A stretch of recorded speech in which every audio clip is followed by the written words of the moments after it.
বন্ধ হয়ে গেল সৌদি আরবের জিয়ারা ভিসা। কাদের জন্য বন্ধ হয়ে গেল জিয়ারা ভিসা সেটা একটু আলোচনা করি।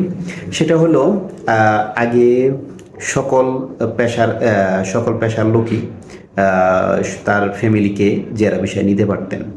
এখন বোনকে আগে বোনকে নেওয়া যেত, এখন জিয়ারা ভিসায় শুধু বোনকে নেওয়া যাবে না, ভাইকে নেওয়া যাবে না। আপনার ভাইকে জিয়ারা ভিসায় এখন ভিসা দেবে না। মেয়েকে আপনার জিয়ারা ভিসা এখন শুধু মেয়েকে ভিসা দিবে না।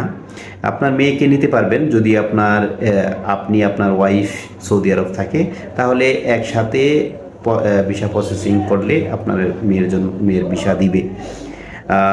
আপনার ভাতিজা ভাগিনা আগে জিয়ারা ভিসা দিত, এখন ভাতিজা ভাগিনাকে জিয়ারা ভিসা দিবে না। আপনার আরেকটি পেশায় মূল যেটা সেটা হলো আপনার যারা হাউস ড্রাইভার, হাউস পেশায় আপনার বিষয়ে সৌদি আরব আছেন, তারা এখন আর আপনার সৌদি আরব জিয়ারা ভিসায় যাইতে পারবেন না, আপনার ফ্যামিলিকে নিতে পারবেন না। যেমন হাউস ড্রাইভার, আমির মঞ্জিল বিষয় যারা আছেন, তারা আগে জিয়ারা ভিসা আপনার পরিবার নিতে পারতেন, এখন আর নিতে পারবেন না। আপনার জিয়ারা ভিসা এম্বাসি দিবে না।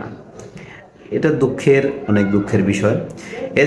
যারা আমির মঞ্জিল বিষয়ে আছেন, ফ্যামিলি নিতে চাচ্ছেন, জিয়ারা ভিসা উঠাতে পারছেন না, এখন আর উঠানো যাবে না, তাদের জন্য হলো উমরা, 3 মাসের উমরা ফ্যামিলি ভিসা। আপনারা আমাদের কাছ থেকে 3 মাসের উমরা ভিসায় আপনার ফ্যামিলিকে নিতে পারবেন।